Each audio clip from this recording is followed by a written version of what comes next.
Welcome back, everybody. Today we're going to be going over the second part of our SEO series, which is Google Analytics. So I'm just going to jump into it right away. So yesterday we went over how to add Google Webmaster Tools to your Shopify store. Today we're going to go over and show you how to add Google Analytics. Now the difference between Webmaster Tools and Analytics is Webmaster Tools allows you to see what your search results are going to pull up, what pages are being indexed. The difference is with Google Analytics, it's going to show you what kind of people are coming to your site, how many people are getting there, the actual traffic that's going to your site. So if you go to google.com/analytics, it'll allow you to set up an account. Once you've done that, you get to this dashboard that looks similar to this.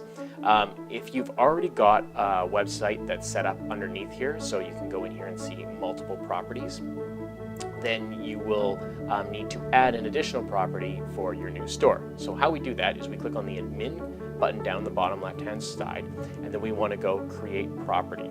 So this is a new property. We want it to be a website, and we give it the website URL. So we're going to go in and we're going to call this Sunbowl Development or Demo Store, actually, Sunbowl Demo. And we always want to select HTTPS where it's available. We'll go into that, why that's important in another video. But we're going to go and put in here sunbowl-4.myshopify.com. It's going to ask us for the industry. For our purposes, we are going to select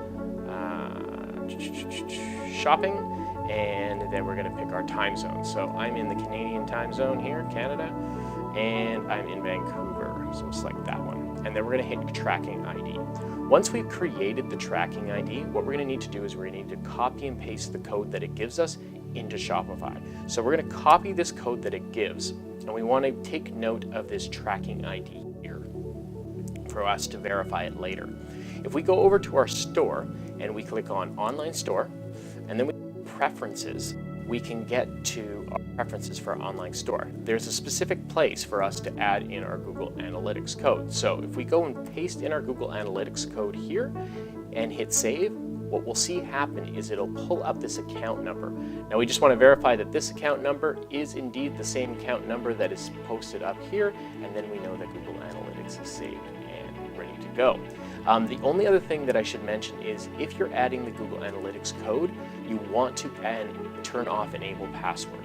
The reason being is Google needs to be able to get to your website in order to verify that the code is there, and it can't get there if the password is turned on.